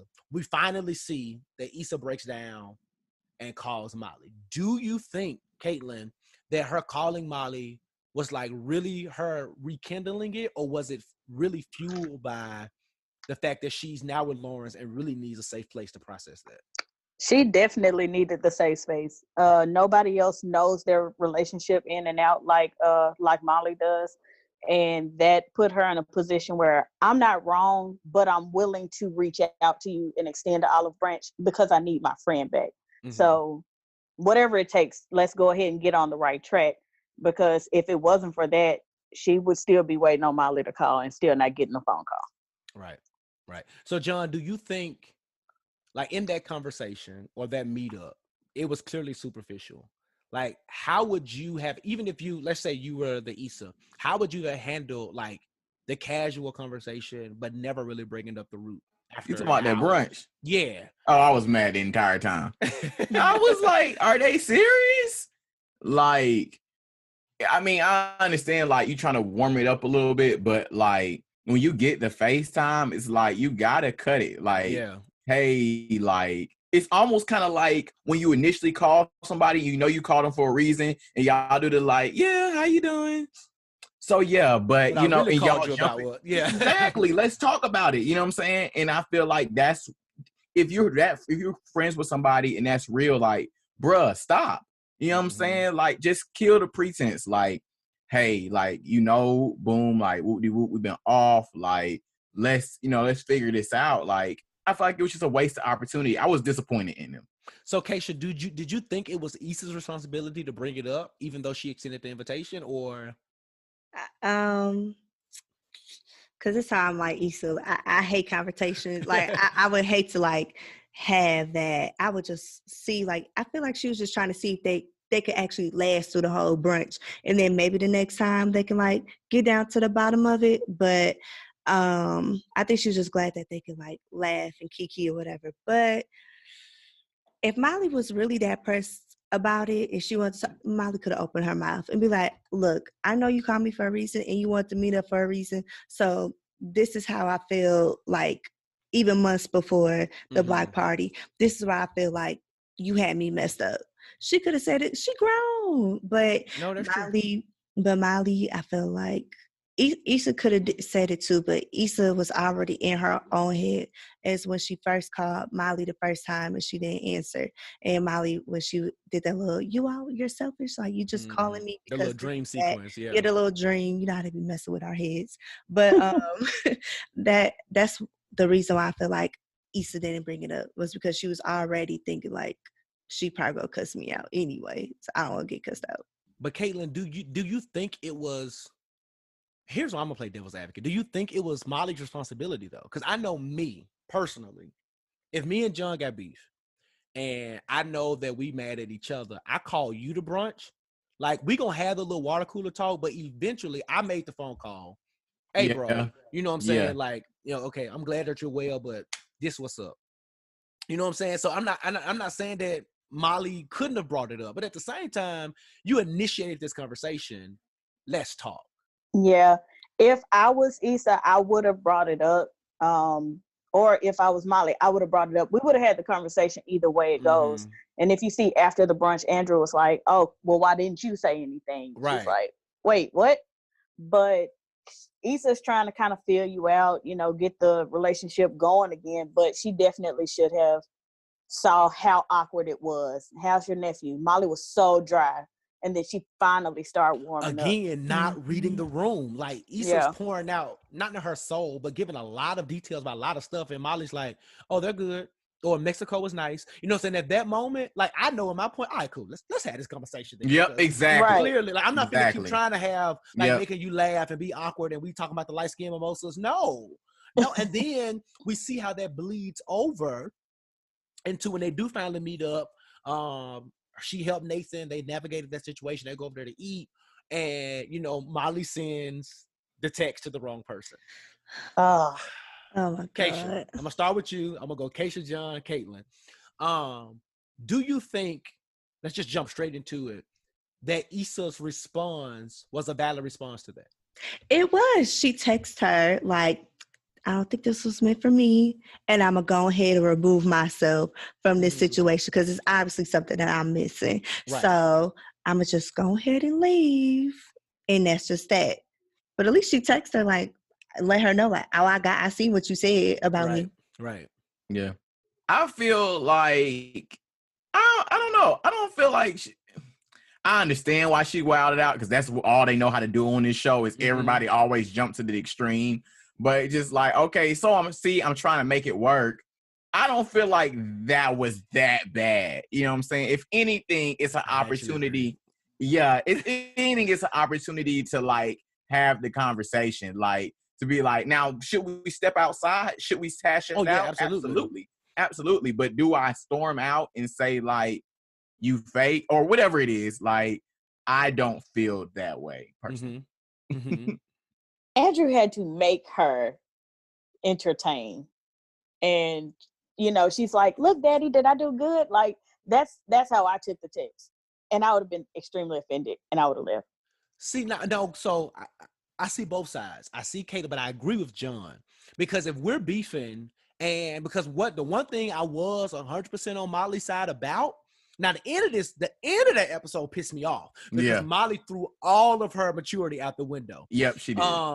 But like when she even came back to the house and told Andrew, we didn't really talk about it now. It was superficial. Like I think that was real. And when and granted, Molly could have said something at the brunch and initiated the conversation, but at the same time, I don't blame number one, I think let me have my truth moment.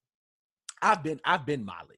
So that's one reason why I've kind of I don't make excuses for her, but I understand her. I've been selfish in friendships. I've been the one to be like, whatever, then you can go. Like I've been Molly, so I definitely understand her vantage point. Thankfully, I've grown to where I'm not a Molly type friend. And thankfully the friends who are around me in that moment are still friends today. So number one, I kind of understand her perspective. It's not right, but I understand it. But I do understand the perspective of it was superficial.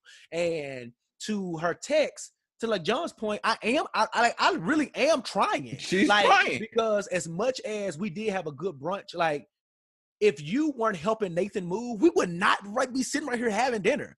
Yeah. Especially if anything, it's an admission of guilt to trying. Exactly. Like I'm trying. Now I can see to Kaitlynn's point how that can come off offensive, but like I think Issa is so oblivious to the point to like, girl, like y'all just had brunch today. It's the first time y'all talked in months or weeks or whatever it was, and you still haven't reached the root of the issue. Like, what are you? And I think that's the other thing. I think Issa, in that moment, I was on Molly's side. I think Issa was way too in the clouds. Like, girl, we're not friends. Like me and you can like have a riff, but until we address the elephant, like, yeah, we can like reminisce on the past and big issues, but that's not going to automatically bring us back until we at least acknowledge that there was one and be like, you know what, I'm sorry for this, blah, blah, blah, blah. Now, if we never became friends, that's a whole nother thing. But you're going to always reminisce on good times, like, because when they were looking for Tiffany and they was at the little bar, it was like, oh, because it was Rico de Mayo and you wanted me to order 5 quesadillas for the table and you were the table. You know what I'm saying? We saw them,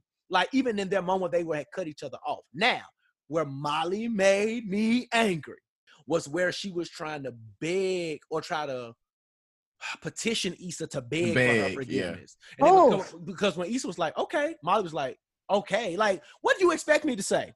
Katelynn, you bubbling over. Go and get it out. Oh, when you look at Issa's face, her mouth is moving and not saying anything. Okay, it's the only thing she could get out. She's like, wait, I'm not about to fight you to be my friend. I cannot do this. And to Andrew's point, it should not be this hard. So a friendship with you should not feel like I shouldn't have to go to therapy with my best friend. Like, it's supposed to work. We're supposed to complete each other. No, Molly, I wanted to slap her. I was so upset. Yeah. She hurt her. Issa did some really good acting in that scene, though. She is the awkward black girl, but she made me feel it. I was tearing up with her. Yeah.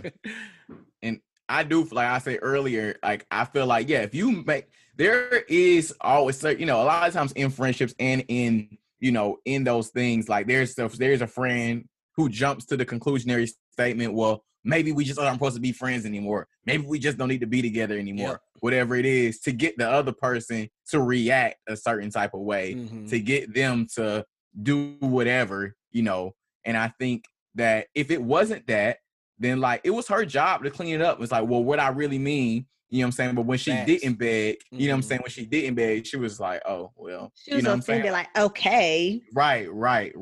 Like, what you mean? Okay. Like, you need me, Issa. Right. Like, that's how I felt. I was disappointed in that. I was like, super disappointed because it's like, if you tell me after all of our beef, we're just not a fit, and I feel like our relationship is breaking up because of we are having growing pains, then there's nothing left for me to say but okay. And to your point, John, that stuff don't work, because I had a girlfriend in college who called me on April Fool's Day and wanted to joke like, we gonna break up, and she don't know, in my mind I was already like thinking about that anyway.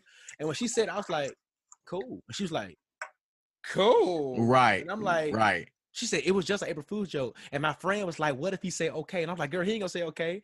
I said, well, you should listen to your friend.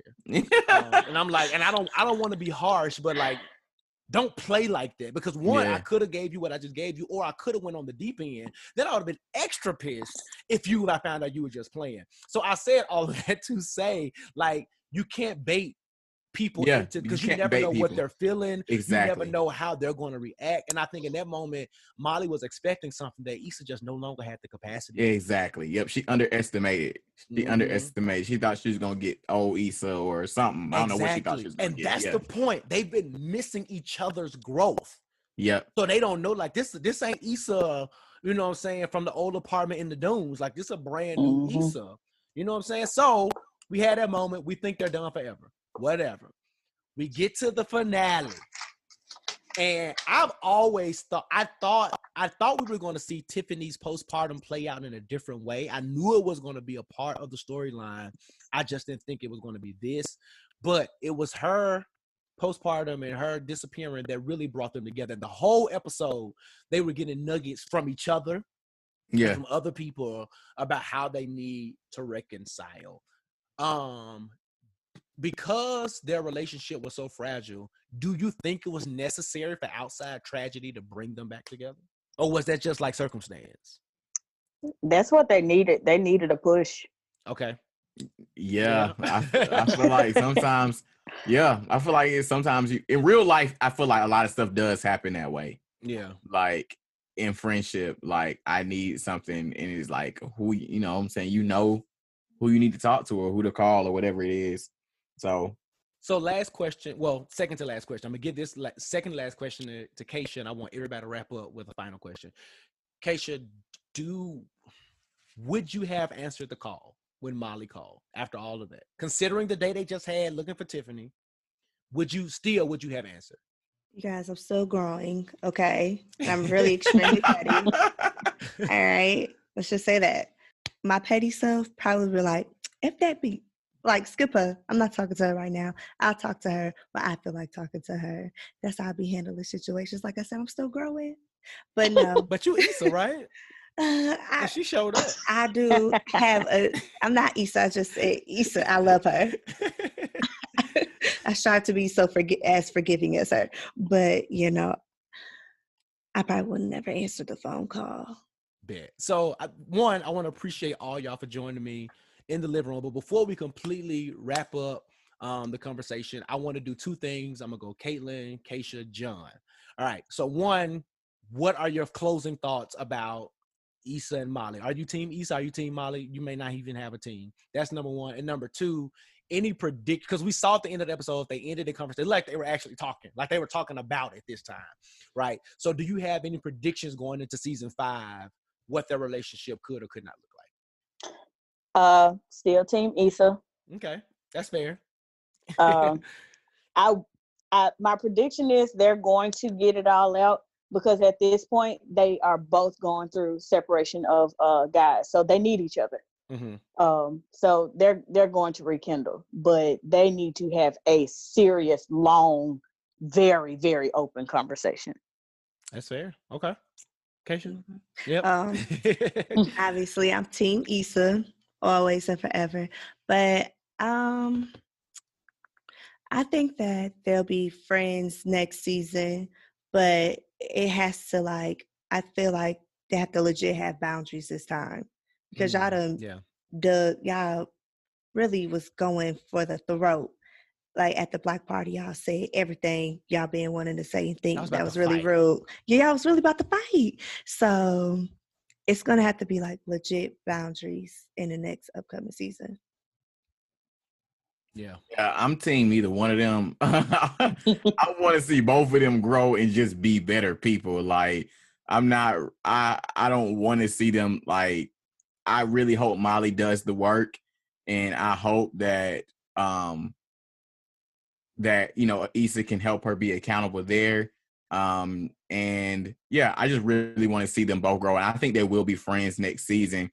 I'm also wondering if I'm really interested in seeing how that growth they do together, or how the way whatever works out between them, how it affects whatever guys what I'm saying are in the future. That's why I'm saying like, does their growth together and the way they work, that does it then help Issa make a decision about Lawrence? Does it help her work better with Nathan and what he just revealed? So I'm interested in seeing. I think that it will be like everything this season was about the outer, like in like affecting the inner. I think the next season will be the opposite. No, facts. I'm with you. I'm team nobody. Like, because I've been Molly before, I understand her. I've also been Issa, like where I was kind of passive and kind of not dealt with stuff the way I should have. And I think most of those people I've made amends with in some way or not. But no, I do think I want to see, but in addition to Molly, I want to see Issa do the work too. Yeah, me too. I want to see I meant to Issa say like that. sit on somebody's couch. Yeah. And like go to therapy as well. Because I do think just her whole passiveness to like, even with like to the point about Nathan, if he didn't like shade Lawrence, she would have never jabbed back. Like you could have. I think it was fair to, even though Nathan probably should have brought it up, I think it was fair for her to ask that question when he first re-entered her life. Yeah. Like, Molly told me you showed up and like we've settled that, but like for real.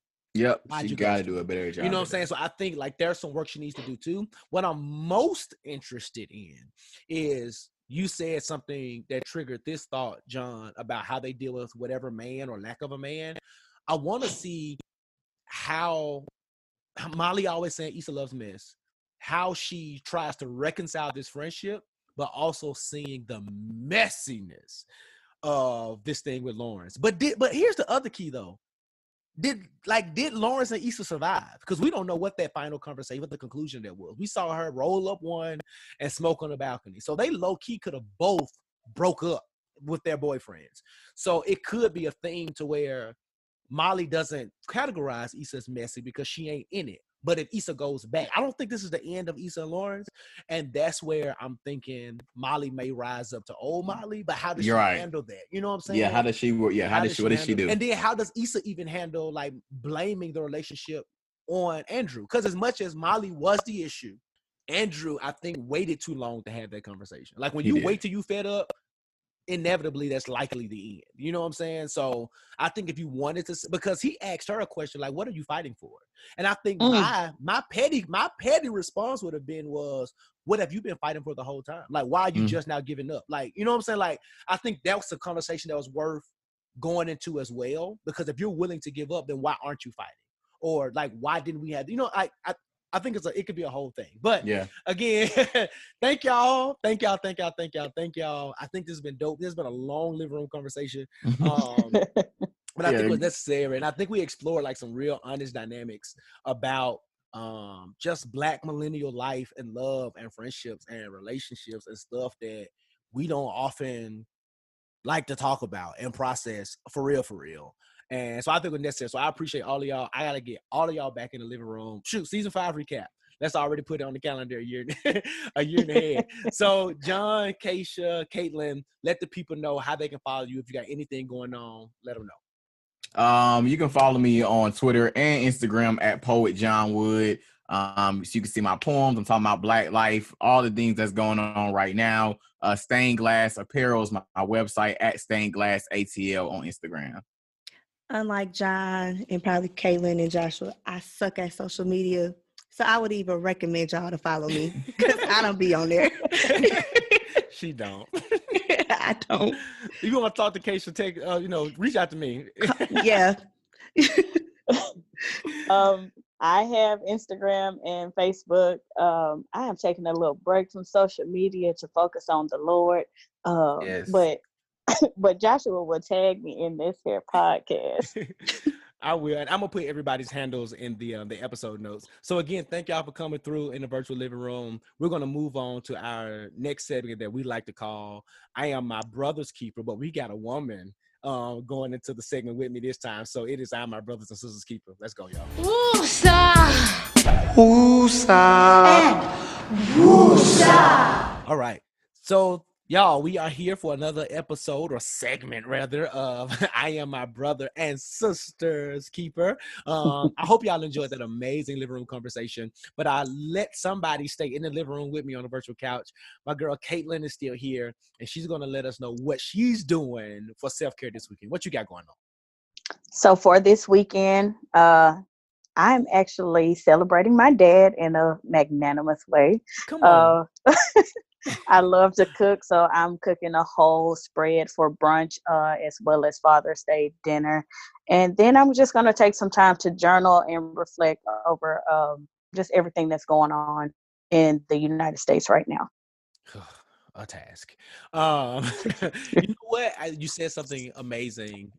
Is that I don't think sometimes we look at the service to others as self-care. And for some of us, that is our love language. That's how we process whatever we're processing. And I think it's like super dope that you consider that a self-care moment. So for me, I am a dad of 2 little crumb snatchers. I call my kids No Limit Soldiers because listen, if you've met Josh and Jada, they are no limit soldiers. They are. But one thing I'm gonna do on a real tip though for self-care is allow myself to be celebrated. I suffer with imposter syndrome a lot.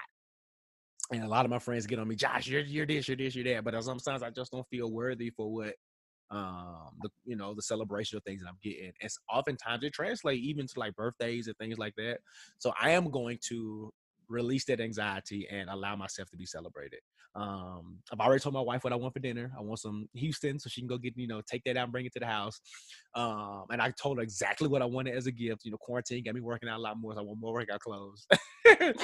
But yeah, I'm gonna allow myself to be celebrated and not try to go pick up the Houstons myself or, go do these other type of things. I'm just going to try my best to relax, like not do no work that day, not work out that day, just be celebrated as a father.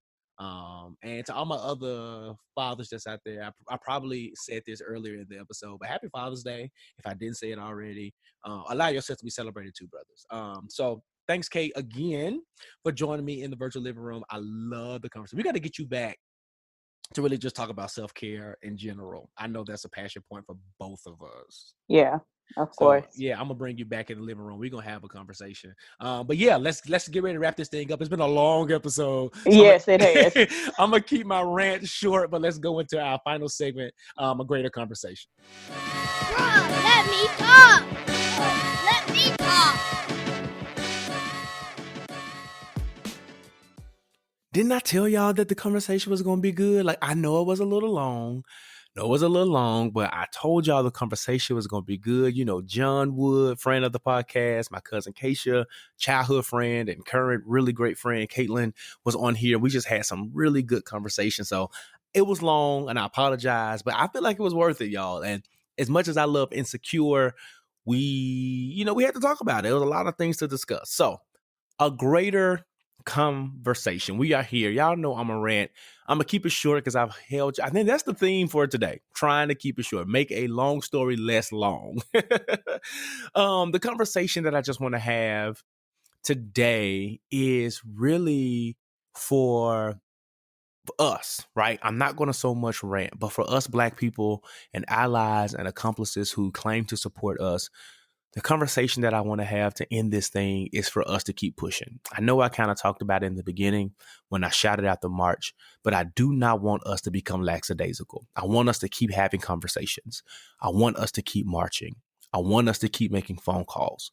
I want us to keep sending emails. I want us to keep putting pressure on people in high places, your governors, your senators, your congressmen, your mayors, your council members, your whoever's in place, your CEOs. Have the conversations, push the envelopes, do what you have to do, organize, advocate, find out how you can make a difference, find out how you can fundraise, how you can contribute. I know that is taxing, but we cannot let up. We are in the midst of a really modern revolution, and it is going to be on us. When they look back in the history books, they're going to look at us, our generation, how we responded, how we moved, what we did. So instead of a rant and me reading someone this week with, my frustration or my anger, I really want you to hear my heart, and let's have a conversation about figuring out what we can continue to do. The living room conversation today was super light. It was funny, and I wanted it that way because even when the podcast started off, we've been having some pretty relevant and deep conversations. And this is what the podcast is about. It's going to talk about our Blackness, but I think we launched it in the middle of, number one, a pandemic, but also a series of tragedies with the killing of Black people. And that's just added a layer of discussion to all of our segments that can be really heavy. So I wanted to do something light. I wanted to honor the culture, but since we're having a conversation on the greater conversation, I wanted to take the opportunity for us to be able to say, hey, we're not going to let up. We're going to keep pushing. We're going to keep fighting. And if you don't know ways to do that, there are so many groups and organizations that can help you. They can provide ideas. They can provide resources. That can provide avenues where you can get plugged in. So that's it. I love y'all. I hope y'all heard my heart, and I really want us to keep pushing, right? And please know this before I stop this conversation, that all of our activism, all of our work will look different in different ways. And I don't want you to think just because you're not marching with me on Friday or marching with them on another day or doing this or doing that, that what you're doing is not important. It is. We need people on the front line. We need people behind the scenes. We need researchers. We need people to support in a myriad of ways. Okay. So do that.